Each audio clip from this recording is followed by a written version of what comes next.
Que bom é adorarmos a Deus de todo o nosso coração, alma, entendimento e forças. E que bom é a certeza de que Deus nos acolhe, que Deus recebe o nosso louvor. Nesse momento nós vamos abrir a palavra e vamos estudá-la. Nosso texto de hoje é no livro de Gênesis, capítulo 6, versículos 1 a 11. Hoje o nosso personagem é Noé. Estamos fazendo um estudo biográfico dos personagens do Antigo Testamento. Nosso personagem hoje é Noé. Gênesis 6, versículos 1 a 11. Como se foram multiplicando os homens na terra, eles nasceram filhas. Vendo os filhos de Deus que as filhas dos homens eram formosas, tomaram para si mulheres, as que entre todas mais lhe agradaram. Então disse o Senhor: o meu espírito não agirá para sempre no homem, pois este é carnal, e os seus dias serão de 120 anos. Ora, naquele tempo havia gigantes na terra, e também depois, quando os filhos de Deus possuíram as filhas dos homens, as quais lhes deram filhos. Estes foram valentes, varões de renome na antiguidade. Viu o Senhor que a maldade do homem se havia multiplicado na terra, e que era continuamente mal todo o desígnio do seu coração. Então se arrependeu o Senhor de ter feito o homem na terra, e isto lhe pesou no coração. Disse o Senhor: farei desaparecer da face da terra o homem que criei, o homem e o animal, os répteis e as aves dos céus, porque me arrependo de os haver feito. Porém Noé achou graça diante do Senhor. Eis a história de Noé. Noé era um homem justo e íntegro. Entre os seus contemporâneos, Noé andava com Deus. Gerou 3 filhos, Sem, Cã e Jafé. A terra estava corrompida à vista de Deus e cheia de violência. Vamos orar. Senhor Deus, nós te damos graças porque estamos mais uma vez em tua casa, ó Deus, com o propósito de te bendizer, te glorificar, te exaltar e honrar o teu nome. Damos graças porque já passamos momentos preciosos aqui, louvando ao Senhor, ó Deus, e sentindo alegria em nosso coração da comunhão contigo. Agora pedimos que o Senhor abra o nosso coração, o nosso entendimento, nos ilumine para entendermos este texto e aprendermos deles lições preciosas para a nossa vida. É o que pedimos em nome de Jesus. Amém. Nosso tema hoje é o desafio de andar com Deus. O tema que também já nomeou um outro estudo que fizemos quando estudamos o personagem Enoque. E curiosamente a Bíblia fala de Enoque o mesmo que fala de Noé. Fala de Noé o mesmo que fala de Enoque. Ambos andaram com Deus. Enoque foi transladado e Noé foi usado por Deus para ser o salvador da raça humana, o salvador dos animais, numa grande inundação que se deu, denominada dilúvio. E por que é que o dilúvio foi mandado como um ato de juízo de Deus sobre a terra? E o dilúvio foi um ato de juízo de Deus sobre a terra, porque a maldade havia se espalhado por toda a terra. E esse é o nosso primeiro ponto, uma maldade pandêmica sobre a terra. Essa é a descrição que o texto faz da maldade do homem à época de Noé. Um breve resumo do que nós já estudamos vai nos mostrar algumas coisas muito importantes. Vamos rapidamente resumir os pontos que nós já estudamos nas quartas-feiras. No livro de Gênesis, logo no primeiro capítulo, nós aprendemos que Deus fez todas as coisas de conformidade com o conselho da sua vontade. E todas as coisas criadas sob a ótica divina eram boas. Gênesis capítulo 1, versículo 25. Aprendemos também no capítulo 1 de Gênesis que Deus fez o homem conforme a sua imagem e semelhança. E ao fazer o homem conforme a sua imagem e semelhança, diz que a sua criação era muito boa. Este homem criado à imagem e semelhança de Deus possuía os seus atributos, os atributos que Deus comunicou a eles. E parte dos atributos de Deus estavam também presentes no homem. E Deus deu aos nossos primeiros pais a ordem de crescerem, de se multiplicarem, de dominarem a terra, de a sujeitarem. Isso está em Gênesis capítulo 1, versículo 28.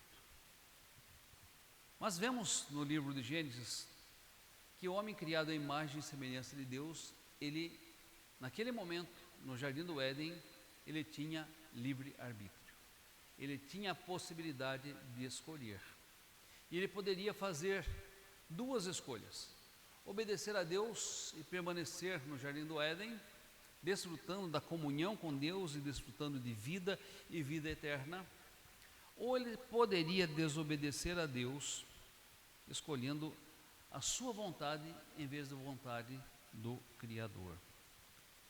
E todos nós sabemos que quando tentados, escolheram o pecado, escolheram a transgressão. Está lá em Gênesis 3:6. Foram então expulsos da presença de Deus, eles, e por via de consequência os seus descendentes sofreram as consequências da queda. Nós aprendemos também que, em meio às consequências do pecado, Deus manifestou graça, manifestou misericórdia, manifestou amor. Em primeiro lugar, porque buscou os nossos primeiros pais quando eles tentaram se esconder de Deus. Gênesis capítulo 3, versículo 8. Ele levou os nossos primeiros pais a confessarem o seu pecado, a confessarem a sua transgressão. Gênesis capítulo 3, versículos 11 a 13. E ele então fez a promessa que despertaria no coração de Adão e Eva, de todos os seus descendentes, a esperança. Promessa essa que está registrada em Gênesis 3,15. Porém, inimizade entre ti e a mulher, entre a tua descendência e o teu descendente. Este te ferirá a cabeça e tu lhe ferirás o calcanhar. E a partir desse momento, nós observamos a existência de duas linhagens.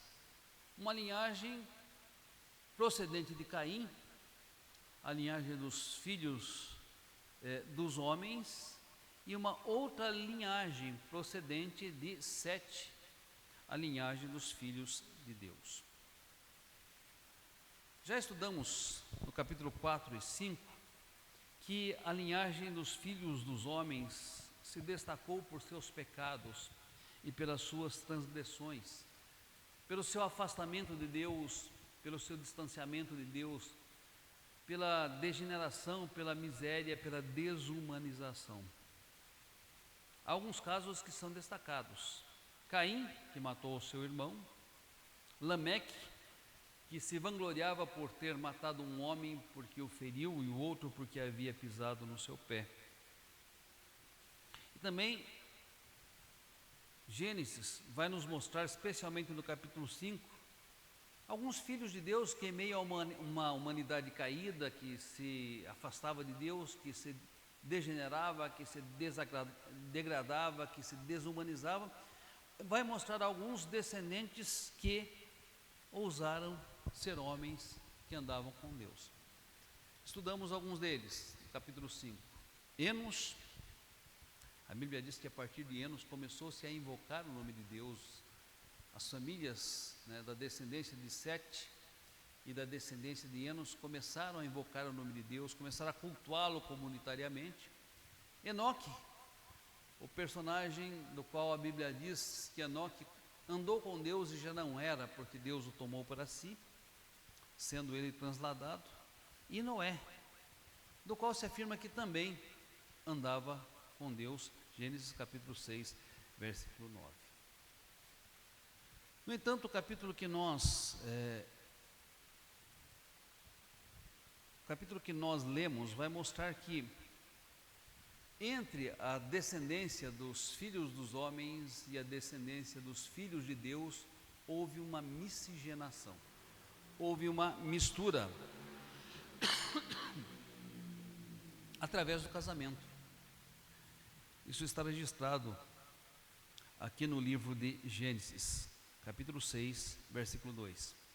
Vendo os filhos de Deus que as filhas dos homens eram formosas, tomaram para si mulheres, as que dentre todas mais lhe agradaram. E há duas formas pelas quais as pessoas interpretam esta passagem. Alguns afirmam que estes filhos de Deus, citados aqui no capítulo 2, que viram que as filhas dos homens eram formosas e que tomaram para si estas mulheres, eles eram anjos.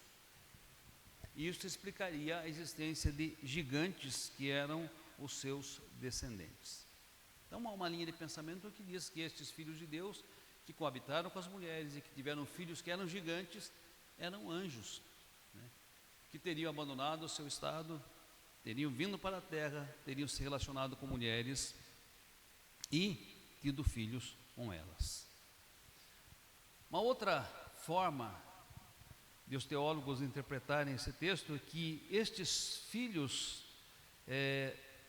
de Deus eram os descendentes de Sete. Porque note, a Bíblia destaca três, né, que serviram a Deus: Enoque, Enos, Enoque e Noé. E destaca de cada filho um nome apenas. Nós vimos isso no estudo bíblico passado. Mas se diz aqui que há muitos filhos, teve filhos e filhas que não são nomeados, ali no capítulo 5. Então, essa linha de pensamento, essa linha de interpretação diz que os filhos dos homens eram os descendentes de Caim e os descendentes de Sete que não temiam a Deus, que não serviam a Deus, que não reconheciam a revelação de Deus, que não obedeciam a Deus, que não andavam com Deus. Que estes filhos dos homens, né, eles teriam tido relações de casamento e relações sexuais com aqueles que eram tementes a Deus, com aqueles que andavam com Deus, com os filhos de Deus. E desse casamento houve então a multiplicação da maldade. Em suma, as linhagens se misturam aqui, conforme esse segundo ponto de vista, e a mistura destas linhagens através de casamentos mistos traz a multiplicação da maldade sobre a terra, o aprofundamento da maldade em todo o desígnio humano e a corrupção na terra. Qual das duas linhas, né, é a mais aceitável? A primeira linha é bastante questionável. Por quê? Porque Jesus vai dizer que os homens não são como os anjos e os anjos não são como os homens. Os anjos não se casam e nem se dão em casamento. Portanto, isso desautoriza interpretarmos que os filhos de Deus aqui eram anjos. Além disso, a única menção que aparece a filhos de Deus aqui é apenas nesse texto. Se anjos pudessem vir para a terra, pudessem se relacionar com humanos, pudessem se casar com humanos, isso apareceria em outros textos da Bíblia e não aparece. O único lugar onde há supostamente essa, entre aspas, possibilidade é aqui em Gênesis 6, não aparece em nenhuma outra parte da Bíblia. Então, este primeiro ponto não se sustenta à luz do resto das Escrituras, à luz da palavra de Deus. Por quê? Porque não existe nenhuma outra citação de que anjos vieram para a terra e se casaram com mulheres e tiveram filhos com elas. Não na Bíblia. Na mitologia existe isso, né? Na mitologia grega, na mitologia romana existe isso, mas não existe nas Sagradas Escrituras, não existe na Bíblia, certo? Então a interpretação mais aceitável é que os casamentos aqui foram mistos, entre a descendência fiel a Deus e a descendência que era infiel a Deus, entre os filhos de Deus e entre as filhas dos homens. Entre os filhos de Deus e as filhas dos homens. E que esse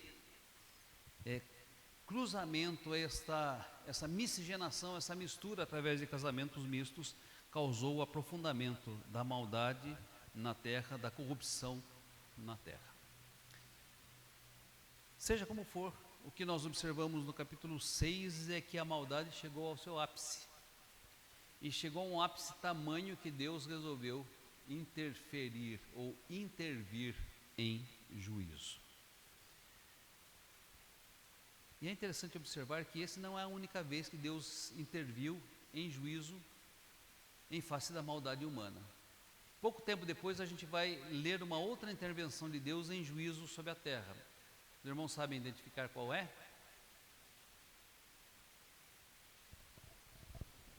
Oi? Sodoma e Gomorra, né? Nós vamos observar a intervenção quando os homens quiseram construir a Torre de Babel, né? Deus confundindo a linguagem e o propósito dos homens. Vamos observar outra intervenção judicial de Deus em Sodoma e Gomorra. E tantas outras, né, que são citadas ao longo da Bíblia, né? A queda dos grandes impérios, por exemplo, é apontada na Bíblia como ação de juízo de Deus. E esse juízo continua a se manifestar ainda hoje. Embora a gente não tenha esse registro inspirado para saber quais são os eventos hoje que demonstram o juízo de Deus, mas sem dúvida alguma, se nós formos pessoas, né, que analisam a realidade do mundo sob a luz daquilo que é sagrado, nós vamos perceber que em determinados momentos, quando a maldade humana cresceu, se estendeu, se espalhou por toda a terra, ou por todo um império, ou por toda uma civilização, houve a ação do juízo de Deus para pôr freios na maldade humana. Então o que nós observamos nesse primeiro ponto? É fato que a maldade, a corrupção, a degeneração, a desumanização, em determinados momentos da história bíblica chega a um ápice, e quando chega a um ápice, Deus intervém.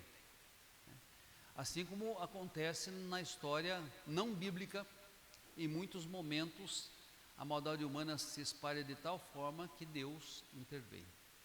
Isso nos leva a olhar para Deus e perceber que Ele não é um Deus distante, não é um Deus indiferente, não é um Deus que criou a terra e deixou funcionando sozinho, não é um Deus que não observa aquilo que está acontecendo sobre a face da terra.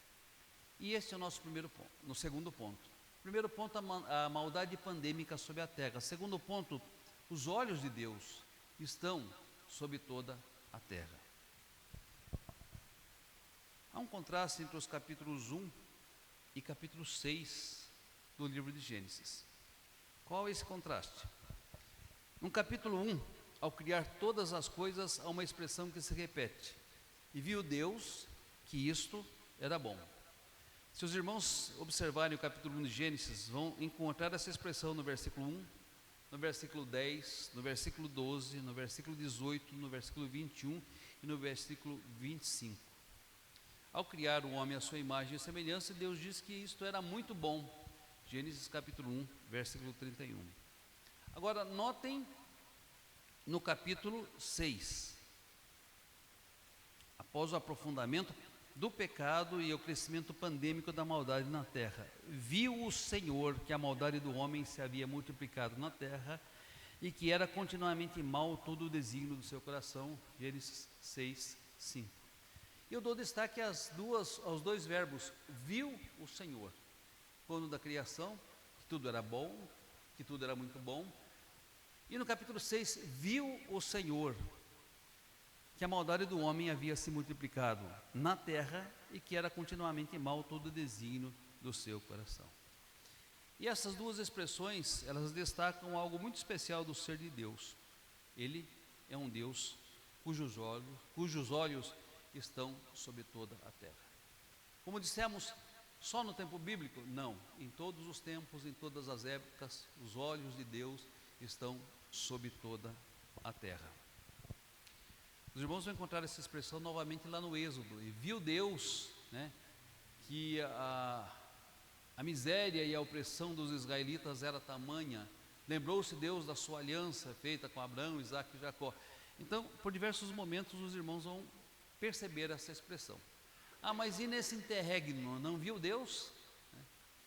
É evidente que Deus, em todo o tempo, vê todas as coisas, enxerga todas as coisas. E como nós dissemos, isso contraria uma forma pela qual as pessoas compreendem Deus. Há uma forma chamada teísmo. O teísmo acredita que Deus criou todas as coisas, como um relojoeiro cria um relógio. Deus colocou em funcionamento todas as coisas, criando leis para que elas funcionem perfeitamente. e que depois Deus abandonou a sua criação como um relojoeiro abandona o relógio que faz. Nada mais errado, conforme a Bíblia, né? Deus não é o grande relojoeiro que criou todas as coisas, estabeleceu leis para que elas funcionem e depois abandonou todas essas coisas sem estar com os seus olhos sobre ela. Os olhos de Deus estão sobre toda a terra, em todo o tempo, e Ele sabe exatamente aquilo que acontece. Notem, Provérbios capítulo 15, versículo 3: os olhos de Deus estão em todo lugar, contemplando os maus e bons. Na palavra do salmista, no Salmo 139, não há nenhum lugar no universo onde as pessoas se escondam de Deus e onde Deus esteja ausente. Esse texto nos ensina que o olhar de Deus, meus queridos, Ele estava sobre a terra diante da multiplicação da maldade, diante da degradação e corrupção do mundo, e tudo isso não continuaria a ocorrer diante dele impunemente. Tudo isso não continuaria a ocorrer sem que ele fizesse sofrer as suas consequências.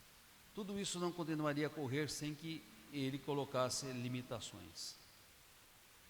E se os irmãos observarem, os atos de juízo de Deus vão sendo apresentados aqui, em alguns pontos, nestes 6 primeiros capítulos. O primeiro deles, o primeiro ato de juízo de Deus é colocar uma marca sobre Caim, que havia matado o seu irmão. Isso é um ato judicial de Deus. O segundo ato judicial de Deus está descrito no capítulo 6, versículo 3, limitar o tempo de duração dos homens.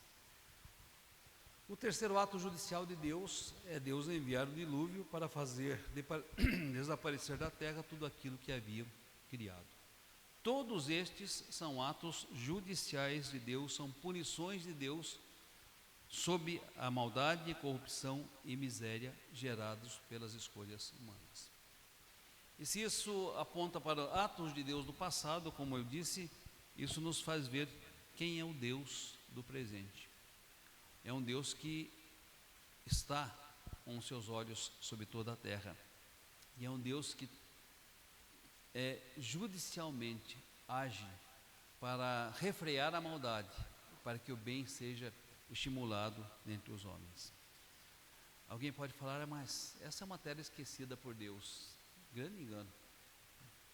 Grande engano. Se Deus realmente não tivesse com seus olhos postos sobre a terra, se Deus não tivesse agindo sobre o gênero humano, se Deus não estivesse refreando a maldade e estimulando a prática do bem, nós não teríamos condições de viver em sociedade, não teríamos condições de viver nesse mundo. A pior coisa é o homem entregue a si mesmo, aos seus instintos, às suas paixões, aos seus pecados, a degeneração do seu coração e a miséria causada pela sua corrupção. A pior coisa é um homem entregue a si mesmo. Esses 3 atos judiciais de Deus mostram o seu agir sobre a terra e sobre a humanidade. Nesse capítulo 6, há uma expressão que tem gerado dificuldade de interpretação. Arrependeu-se o Senhor de ter feito o homem na terra, e isso lhe pesou o coração. Uma linha de pensamento chamada de teísmo aberto, ele declara que apesar de Deus ser onisciente, olha que contradição, apesar de ser Deus onisciente, Ele não tem o conhecimento absoluto do futuro, pois o futuro depende das escolhas humanas, dentre as várias possibilidades. Isso é o teísmo aberto. Deus é onisciente, mas Deus não sabe todas as coisas, porque muitas coisas acontecem em virtude das ações humanas, e Deus não consegue na sua onisciência prever quais seriam estas ações humanas. Bom, essa é uma forma que muita gente tem escolhido pensar sobre Deus, mas há uma contradição muito grande aqui, porque se Deus é onisciente, O que significa ser onisciente? Saber de todas as coisas, antes mesmo que elas aconteçam. Isso se enquadra, por exemplo, no que diz o Salmo 139. Ainda a palavra não chegou à boca e tu a conheces toda. Tu me sondas, me cercas por trás e por diante, conhece todos os meus pensamentos.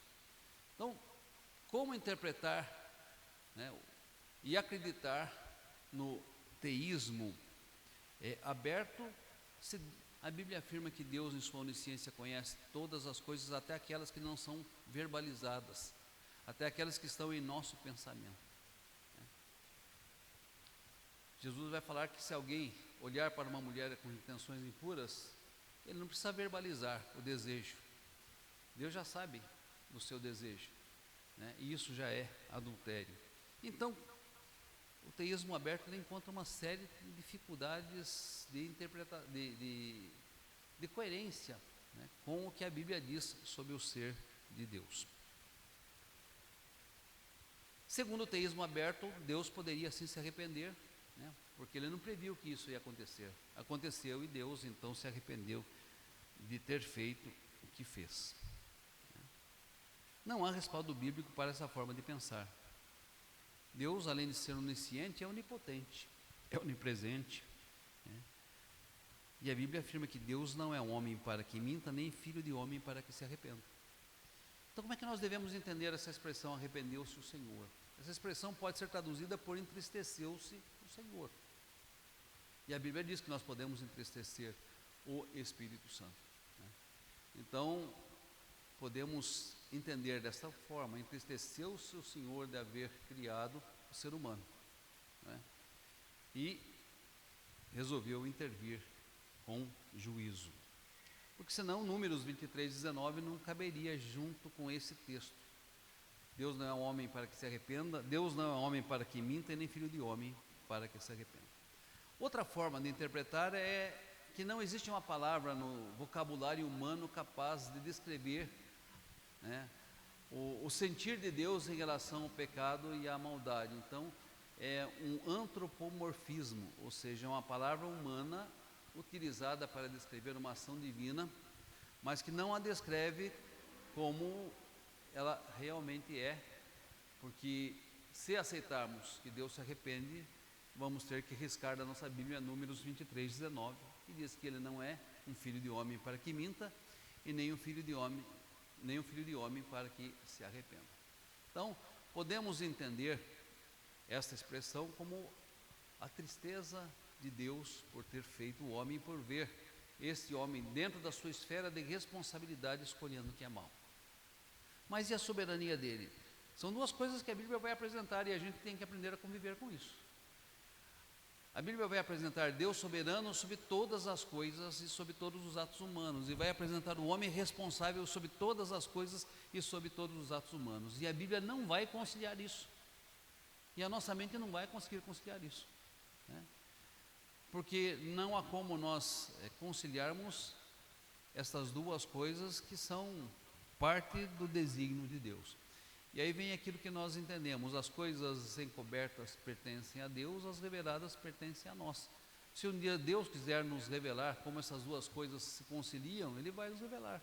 Senão, eu e você somos desafiados a crer num Deus soberano sobre todas as coisas, eu e você somos desafiados a crer na nossa responsabilidade sobre todos os nossos atos, porque as duas coisas são apresentadas na Bíblia, né? Muito embora na nossa mente finita, na nossa mente racional, elas pareçam entrar em conflito. Terceiro ponto desse nosso estudo é o desafio de andar com Deus no mundo mau. O mesmo desafio de Enoque é o desafio de Noé. Note que quando Noé nasceu, seu pai colocou nele o nome de Noé e disse: esse nos consolará, esse nos trará consolo neste mundo ou nesta terra que Deus amaldiçoou. Essa era a perspectiva de todo judeu quando tinha um filho. Será que ele vai ser o filho, a descendência da mulher? Será que ele vai ser aquele que vai esmagar a cabeça da serpente? Eva, quando teve Sete, falou: Deus me deu um filho em lugar de Abel, a quem Caim matou, né? O pai de Enoque disse a mesma coisa quando ele nasceu: esse nos consolará nessa terra que Deus amaldiçoou. E Noé cumpre esse propósito. Por quê? Porque ele aceita o desafio de andar com Deus no mundo mal. O pastor Lázaro dizia que ele era uma estrela solitária a brilhar no céu escuro. Noé achou graça diante de Deus, era justo e íntegro entre os seus contemporâneos e andava com Deus. Notem que, diante de uma sociedade que havia se corrompido em sua grande maioria, uma sociedade que havia se distanciado de Deus, que havia se afundado no pecado, que havia se aprofundado na corrupção e na miséria, Noé andava com Deus. Ele compreendia a vontade de Deus, ele vivia a vontade de Deus, ele andava com Deus. Semelhante a Enoque. A diferença é que Enoque foi transladado e Noé foi utilizado por Deus para ser um tipo do Messias, um tipo de Cristo, porque ele salvou a raça humana diante da catástrofe do dilúvio. Notem, meus irmãos, que manter-se como servo de Deus, um servo justo, fiel e íntegro.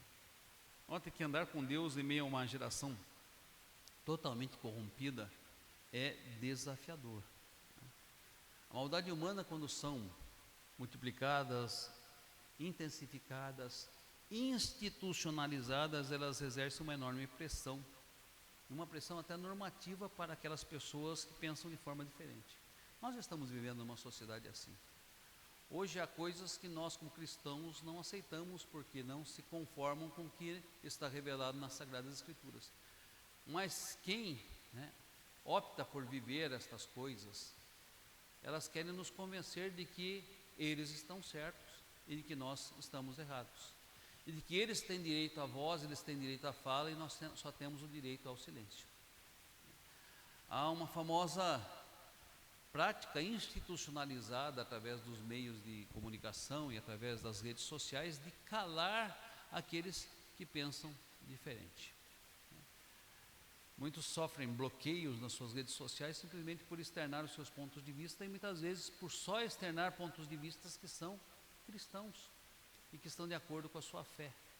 Aí chega alguém lá e denuncia, estou achando esse discurso ofensivo, Não se dá liberdade de ter uma pluralidade de ideias e de discursos, o que vale é a voz de quem achou ofensivo. Há em diversos países, inclusive alguns que foram assim tradicionalmente países cristãos, celeiro de missionários, proibição de se orar em público, proibição de estar lendo a Bíblia em público ou de se estar pregando em público. Pessoas muitas vezes estão sendo perseguidas, ridicularizadas, até mesmo presas, porque ousam fazer isso em público. Então note que a nossa sociedade é uma sociedade que realmente está institucionalizando a maldade, a corrupção, a miséria e um pensamento secular que não está de conformidade com a palavra de Deus.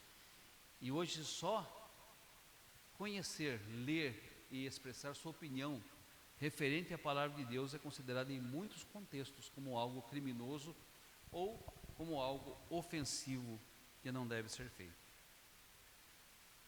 E Jesus, no Sermão do Monte, em Mateus 24, faz uma comparação muito interessante. Ele diz que assim como foi nos dias de Noé, seriam nos dias antes da sua volta. Note lá Mateus 24, 37 a 39.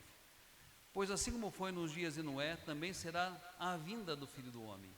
Porquanto assim como nos dias anteriores ao dilúvio, comiam e bebiam, casavam-se e davam-se em casamento até o dia em que Noé entrou na arca, e não o perceberam senão quando veio o dilúvio e os levou a todos, assim será também a vinda do Filho do Homem. Notem, comparação de contextos, comparação de eventos e comparação de atos judiciais. Assim como foi nos dias de Noé, será nos dias de Jesus. Noé estava lá pregando sobre o juízo de Deus, A arca demorou 120 anos para ser construída, e a ação de Moisés, ela não influenciou ninguém, a tal ponto, então somente Noé e sua família entrarem na arca, e todos os demais perecerem. As pessoas estavam preocupadas com o quê?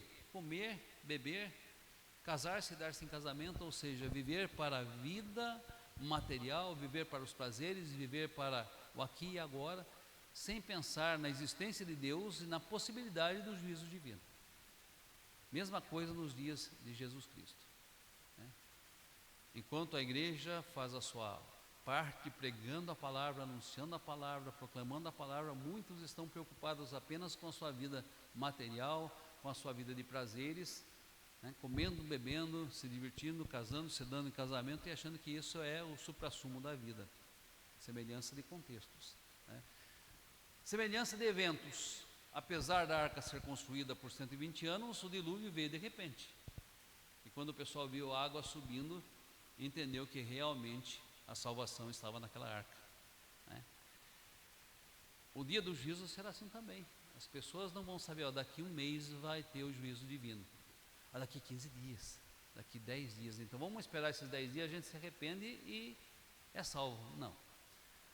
O dia do juízo virá e as pessoas não saberão quando esse juízo virá.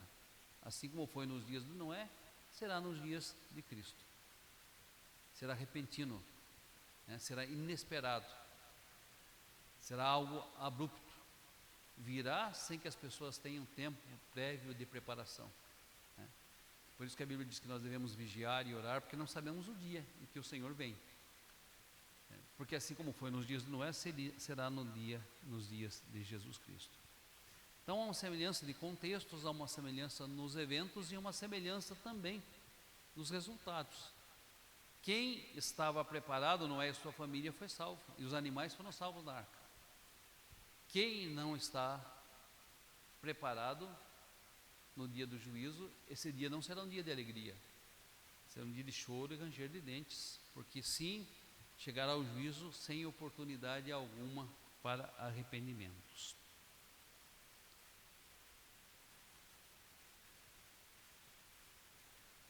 Eu aponto aqui 4 semelhanças entre os dois eventos. A primeira é o estilo de vida dos descrentes, já citamos, vivendo para a matéria, vivendo para os prazeres. A segunda é a insensibilidade para o chamamento ao arrependimento, nem nos dias de Moisés, nem nos dias de Noé e nem hoje. As pessoas estão insensíveis ao chamamento para o arrependimento e mudança de vida. Terceira, derramamento do juízo de Deus de forma repentina, sem oportunidade para arrependimentos. A quarta, a salvação do seu povo, daqueles que creem e andam com o Senhor e respondem integridade e fidelidade à vontade de Cristo. Naquela época, apenas a família de Noé. E hoje, quantos ouvirão o chamamento de Deus e entenderão que o juízo de Deus se aproxima? Talvez ao olhar para o nosso mundo, nós tenhamos a mesma percepção da realidade de Noé. A maldade do homem se multiplicou, se intensificou, se contaminou e se institucionalizou sobre a terra. E às vezes a gente, diante desse cenário, pensa, nossa, não há limite para o que o homem quer fazer em sua maldade, em sua degeneração, em sua miséria. Parece que não há limite para os excessos humanos. Quando a gente acha que uma coisa é horrível, a gente descobre que outra coisa horrível, muito maior, aconteceu e está acontecendo, né? Certas coisas nos deixam com um gosto amargo na boca quando nós vemos, né, a sua ocorrência, especialmente quando acontecem muito próximos da gente, né? Pais matando filhos, né? Filhos matando pais e por aí vai. E a gente, às vezes a gente pergunta, né, e Deus? Onde está Deus? No lugar que sempre esteve. No lugar que sempre esteve, no seu santo e soberano e sublime trono. E contemplando todas as coisas e olhando por todas as coisas, porque os olhos de Deus estão sobre toda a terra, nada passa despercebido aos seus olhos. Ao seu tempo, Deus limitará a maldade humana, quer sejam através de juízos temporários, quer seja através do juízo final, mas Deus limitará a maldade humana. E qual é o nosso desafio diante de tudo isso? É o mesmo desafio de Sete, de Enos, é o desafio de Enoque, desafio de Noé: andar com Deus. por piores que sejam as coisas ao nosso redor, por mais desafiador que seja o contexto, por mais maldade, miséria, degeneração, desumanização que a gente esteja vendo, o nosso desafio é andar com Deus. Um desafio que Deus vai dar também a Abraão mais tarde, dizendo: anda na minha presença e ser perfeito. O meu desafio, o seu desafio é andar com Deus, né? Porque o mundo, apesar de ser um mundo diferente, o mundo de hoje, apesar de ser muito diferente dos dias de Noé, ele tem uma semelhança muito grande com aqueles dias, né? O mundo pode ser diferente, mas o homem é o mesmo em todas as épocas. Seus vícios, sua corrupção, degradação, miséria é a mesma em todos os tempos. Só Deus continua sendo Deus, e o meu desafio, o seu desafio é andar com Deus. Vamos ter a participação do nosso irmão Cristiano com mais um cântico nesse momento.